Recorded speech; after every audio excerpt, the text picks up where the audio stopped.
Hi, my name is Paul and welcome to the Learning Net. Okay, in this video I'm going to show you how to connect a physical switch to a router that is running inside a piece of software, and that software is known as GNS3, which is the one and only routing emulator software that you can buy. And I can install a logical router inside this piece of software, and I can connect that to a physical piece of hardware on my desk. Okay, so in this example, I've got a 2950 series switch. I've got my laptop.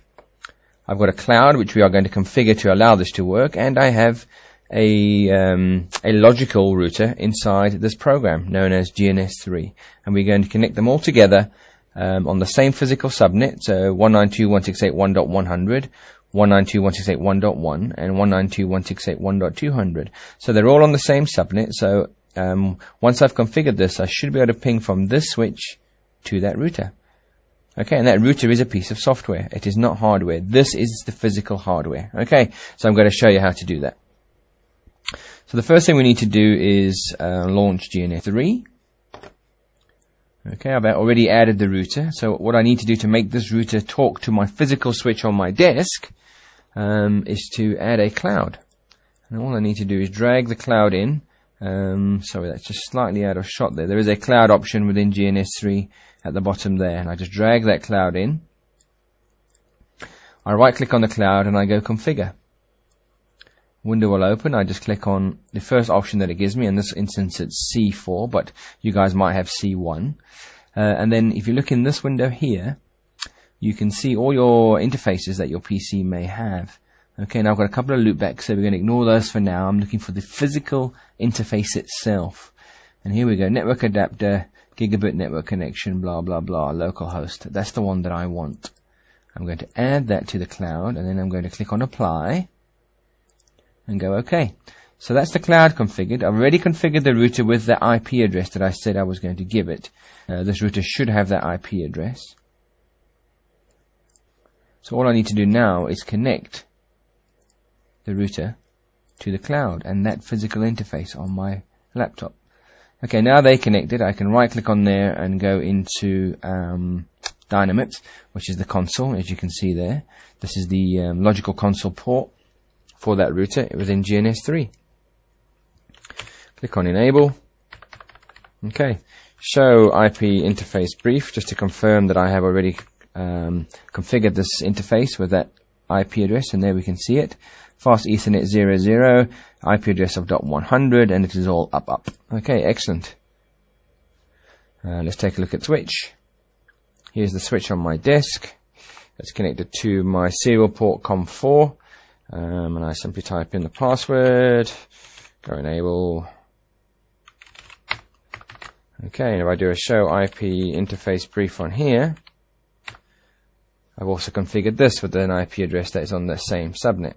And in fact, if I just want to double check my PC as well, I can. And there you can see my PC has an IP address of 1.1. So technically now, if I go from this router, I should be able to ping my PC, and I should certainly be able to ping that switch. 192.168.1.200 was the IP address of that switch. And there we go.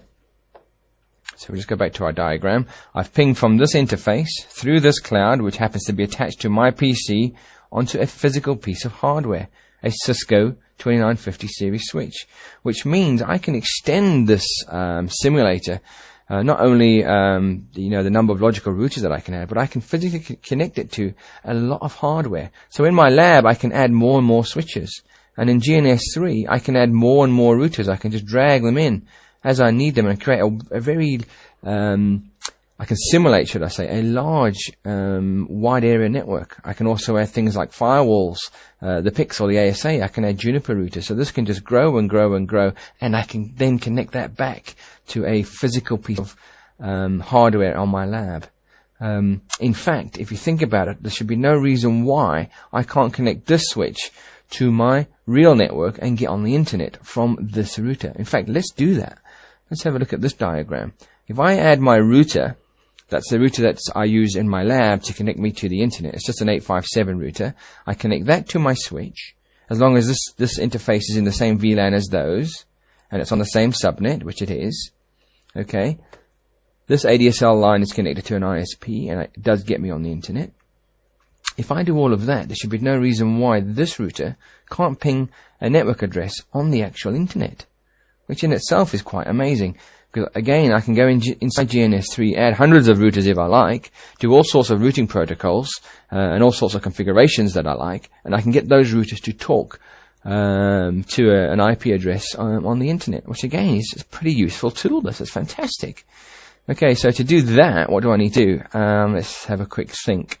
Well, I guess I need to configure this interface on this logical router inside GNS3 with a path to the internet.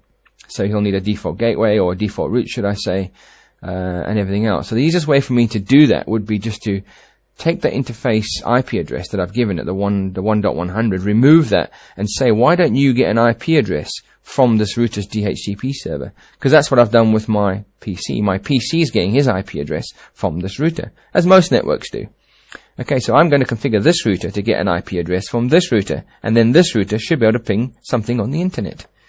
Okay, so let's do that. So I'm back inside my GNS3. As you can see, I'm on Dynamips. And if I go conft interface FA0/0, and let's say IP address this time, we want to get it from the DHCP server.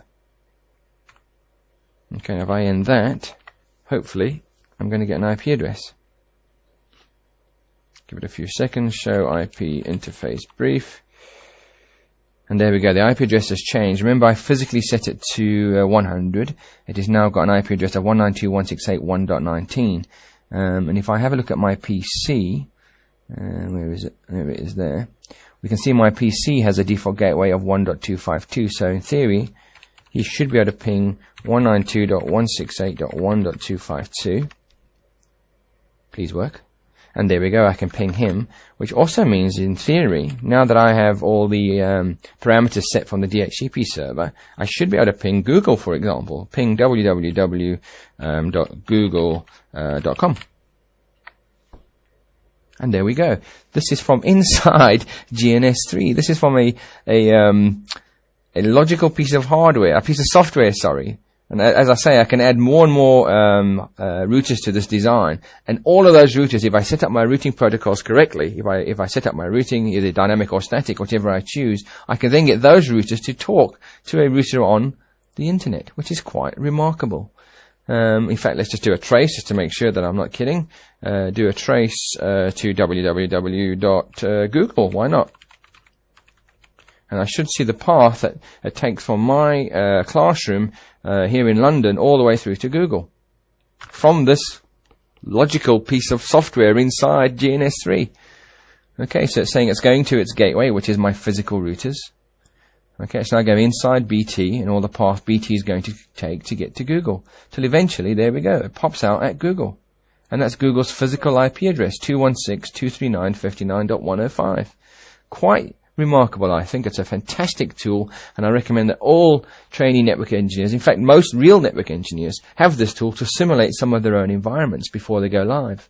Okay, well that's that.